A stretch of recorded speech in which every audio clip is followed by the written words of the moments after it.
Welcome, students and parents. I'm Carolyn Durley, and this is part one of our three-part Welcome Back to School series, which are a series of screencasts to be watched in the first week back at school to introduce us to our class. And I'd like to say welcome to both parents and to students. If you're in grade 12, this is a grade 12 course, so you most probably are in grade 12. Grade 12 is an exciting, fabulous year full of all kinds of adventures, but it also is and can be a challenging year because you're transitioning between high school and what lies ahead. And so sometimes that has challenges in terms of making decisions and making choices. But all around, grade 12 is a fabulous year, and this course, Biology 12, is a exciting and interesting course because it is about the human body, and we all have come to the table with some prior knowledge and definitely with a high level of interest about how our body works. So for that reason, it makes it a really exciting course. So I am excited to welcome you, and I know that together we are going to make this a fabulous year, and every year I know it's going to be the best year yet, and that is what I know it's going to be with us in this class together. So the purpose of this screencast is to just lay out what we're all going to work together as a team, parents, students, and myself, the teacher. We all have our own roles in supporting the learner, but we're all connected and we all have that important role. So these screencasts are just to lay out. This first one is going to be about some general expectations for students in class, and I just wanted parents to be aware of them as well. The second one will be about the flipped classroom and how the flipped class is going to work, because Biology 12 is a flipped class, and I'll explain that in the second screencast. And the third screencast in this Welcome Back series is going to go over how you can get connected and stay up to date in this course. So let's get started. Every screencast this year that students will watch follows the same format. And so this first week back to school, we're trying to build some of the basic skills that are going to help us be successful in this course. And the first one, the first baby step in the door, is watching a screencast. And this might be new for some students, but we're all familiar with watching video, but this is a little bit different in that you want to interact with this video. So every screencast will follow the same format, and that just helps build in that predictability. Every screencast, I will start with the title, obviously, page, but then with the key ideas. What are the main ideas, the big understandings that we're hoping to get out of the screencast? And in this screencast, we are going to look at the 3 R's, what I call the 3 R's, which are just the basic expectations. I'm going to talk a little bit about how learning is active, but sometimes we forget how active learning really has to be, and we confuse other things for learning. And then finally, just an invitation to learners to get excited and engaged in their learning. So another part of each screencast is going to be a list of vocabulary. And in Biology 12, unfortunately, there are a lot of vocabulary words. So always try to mention those and pull those out and make them obvious for students before, during, and after for the key vocabulary. And so I'm just modeling that here for you. And so the vocabulary words that we're talking about in this screencast, learning. And if I close my eyes and I imagine school or learning, I think an image that I have, and many of you might have, is that you imagine a teacher at the front of the room, yakking, and a whole bunch of students sitting silently at their desks. And maybe for many of us, we think of this kind of as the quintessential stereotypical learning.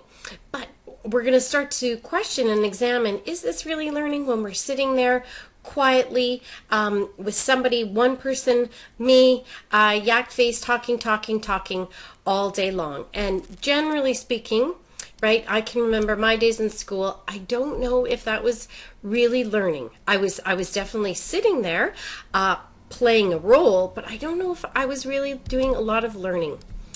What I'm going to suggest in this screencast is that perhaps to be learning, first of all, we have to be engaged. We have to find some inspiration. We have to find a personal connection. And then to really get learning going, we have to be empowered to take charge of the learning and control and interact with the process for ourselves. And hopefully that is what we're going to get a chance to do together in this classroom this year. And teacher, right, was the red yacky body at the front of the room, yak face, who controlled everything and drove everything. And I think as we're moving into a new time in the world and in schools, that perhaps that I am, yes, officially the teacher, but more importantly, that I am the learner in chief in the room, and I'm learning with you every day. And I'm excited to learn with you and from you. And learning is a great and much more fun thing to do when you can do it together as a group. So the 3 R's, so some just very general, and we're either in grade 11 or grade 12 in here, so most of us know what school, the expectations of the teacher, right? We've all been through classrooms for a lot of years, so we don't need to set out a big list of rules. There's not going to be that because most of us, we know what needs to go on in the room already. However, just a reminder about some important if we're going to work together as human beings in a room, 30 or more of us, we have to have some common understandings. And for me, one of the first ones, and I think most of you would agree, as people, right, that we show each other respect, so that you can expect of me that I am going to respect you, your boundaries, your needs, your interest level, your energy levels, and the same for you, that you're going to respect each other, you're going to respect the room and the space that we share, and then the respect back from me. And that, right, that's something that allows us then to take risks, to fail in front of each other. And if we respect each other, then we know that no one's going to make fun of us, right, and make us feel all sad inside. Responsibility, our second R, and I really like this. So responsibility, you take responsibility for when I'm having the crummiest day of my life, right? I have to own that. I have to take responsibility for it. I can't blame you. I can't say it's all your fault because it's the crummiest day of my life.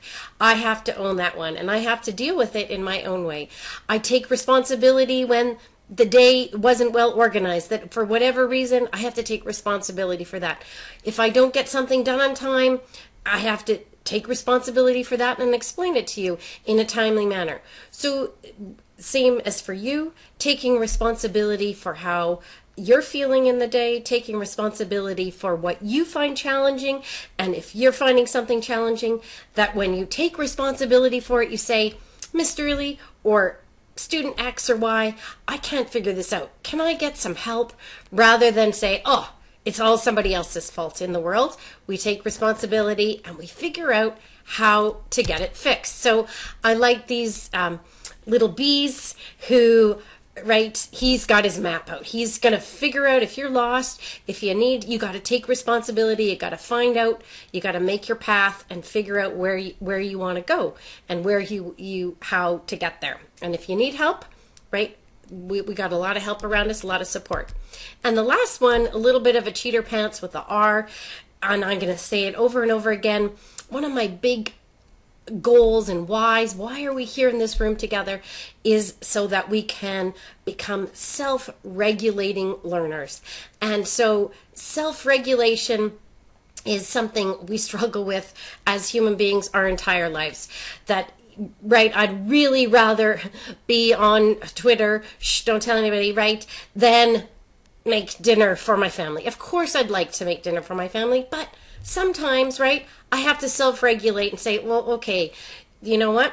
I need to turn down the Twitter time and put more time into my cooking. And that's an example of self-regulation. Maybe a silly one, but I think you get the idea. That when we self-regulate, we show up, and if we are feeling not in a great mood, that we know that we need to not connect with people. We need to just stay away a little bit. If we're feeling hungry, then we know, oh, I need to eat. I need to look after those bodily functions to make myself feel good.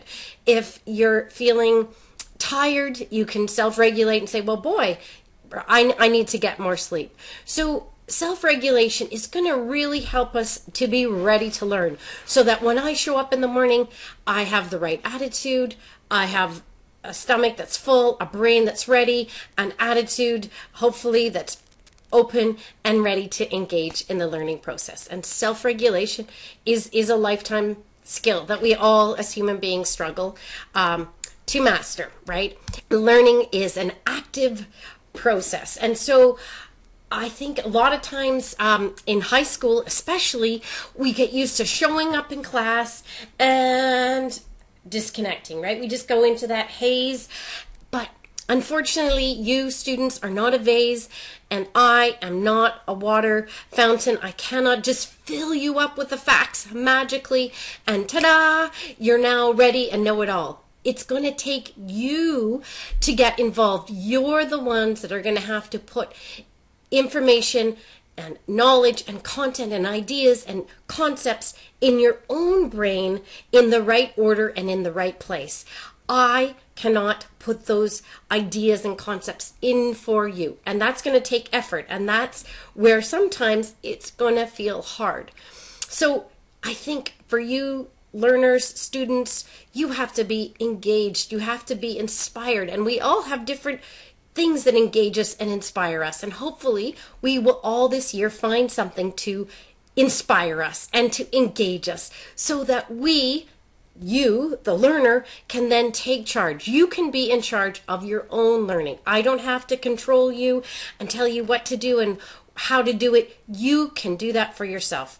And for me, when I look back from my high school career and then when I went on to university, I had no idea how to learn. I was lost. My first year of university was all figuring out about learning and how to figure out about how best to control my learning, because I hadn't learned it in high school. What I learned in high school was how to look like I was learning, and I learned how to play the rules of school, but I didn't know how to play learning. And it was really hard. It was a steep curve for me in university. And so just asking you to consider sometimes, not always, but sometimes, just because it's school and things that you know about that were in school doesn't always mean that it's learning. So we have to try to separate. Yes, there are things that we do in school, but we have to ask ourselves, okay, is sitting still, writing notes, is this for an entire class? Is this learning, right? That's what it looks like? And you want to separate the ideas. Yes, there's school, but we want to try to access, well, what is learning? What does learning for you look like? What does learning for you feel like? And how are you going to learn? And how are you going to take charge of that learning? So the big ta-da, what I want to do is invite you, right? We all like to be invited places, and the best way to be invited, if you get a fancy pants invitation and it's all sparkly and nice and you go, wow, I'm being invited because somebody wants me to come somewhere, and I want to invite you to your learning. And where is it going to happen? It's going to happen right here every day with you and with me when you are ready to learn. And I'm here for you, right? And you can RSVP when you're ready to learn. I'm there for you. But it might be scary and it might be uncomfortable. I know for me, when I'm learning, sometimes it doesn't make me feel good because it stretches me outside of my comfort zone. It makes my brain hurt a little bit. And so it might be scary, but that's okay. That's okay. That's good. When you're at the edge of your comfort zone, you just want to go a little further because that means that you're going to change, you're going to grow. And so I got your back, and hopefully you have my back, and all the students in here are going to have your back too. So I know that we're going to have a great year together, and I know that it's going to be exciting to learn with you. So I hope you're ready to dive in. I hope you're ready to learn. And most of all, I hope that you're ready to have fun. Hope that helped.